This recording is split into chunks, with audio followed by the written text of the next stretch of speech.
Sa bawat pag-oorganisa ng isang matagumpay na triathlon event sa bansa, sino-sino nga ba ang mga taong bumubuo sa likod ng ligtas at patas na takbo ng kompetisyon?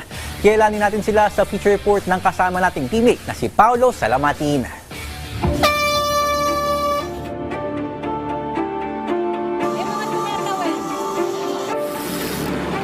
Isa ang triathlon sa mga maituturing na pinakabrutal at pinakamahirap na sport sa buong mundo. Isang laro na di lamang pisikal, kundi mental na hinahamon din ito ang bawat atleta. Sa bawat kompetisyon na kung saan mayroong swim, bike at run legs, dito nasusukat ang determinasyon, lakas at tapang ng bawat kalahok na kung saan ang iba ay natatapos ang kanilang race na halos di na makatayo sa pagod at init. Mayroon namang nagiging emosyonal at ang iba naman ay sumuko na o hindi na magawang tapusin pa ang kanilang race. Ngunit kung gaano kahirap ang ginagampan ng papel ng mga atleta sa loob ng race course, ganoon din kahirap ang trabaho ng mga technical officials ng Triathlon Philippines. Sila ang taong karaniwan mong makikitang nakakalat sa buong race course at ang nasa likod ng maayos, ligtas at patas na kompetisyon. Sila ang mga taga-siguro kung nasusunod nga ba ang mga race rules sa bawat event, mula sa malilit na local races hanggang sa malalaking kompetisyon. Ang mga technical officials ang nagsisilbing mata, tenga at utak ng kompetisyon. Ngunit hindi lang ito trabaho para sa kanila, dahil ito ay bunga ng kanilang magkahalong dedikasyon at pagmamahal sa nasabing sport. So we follow all the competition rules. Gaano kahirap? Mahirap. So you will see the passion and the dedication of our technical officials.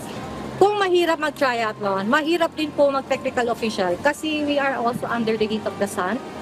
And kung kailangan namin humaral sa mga sasakyan, kung may dadaan sa sasakyan, iharang po namin katawan namin para lang mag-safe yung mga atleta. But fortunately, wala naman pong ganong kaso. But we will do our best talaga to keep everyone safe.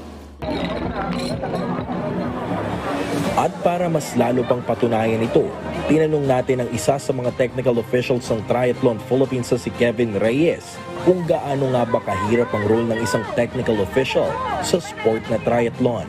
Boss, okay lang. Boss, gaano kahirap maging technical official? Well, the preparation itself takes months.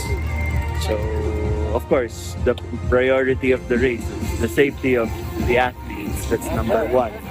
And of course, the event itself is you have to prepare. You have to go through with a lot of processes with the LOC, with also with the aside from the local, with the Subic Tourism Board, of course. In order to make this event happen, you have to go through all these processes.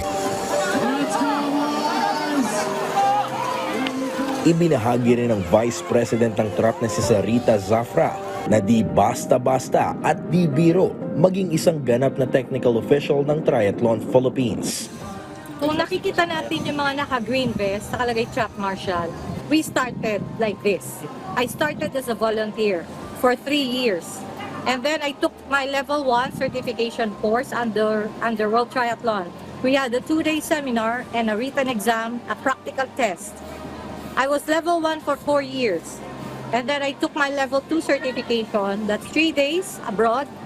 And sobrang hirap ng take-home assignment namin, which we did for 1 month. And 4 years ka magle-level 2.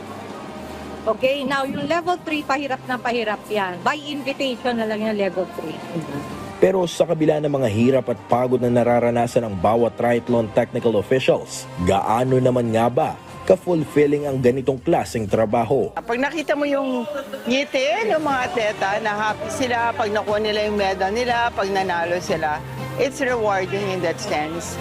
So kahit na nakakapagod siya, ano pa rin siya, it's something na babalik-balikan namin, hindi namin naatrasan. Ilan lamang to sa mga napakaraming dahilan ng pagiging technical official, di lamang sa sport na triathlon, kundi maging sa lahat ng mga sporting events sa buong mundo.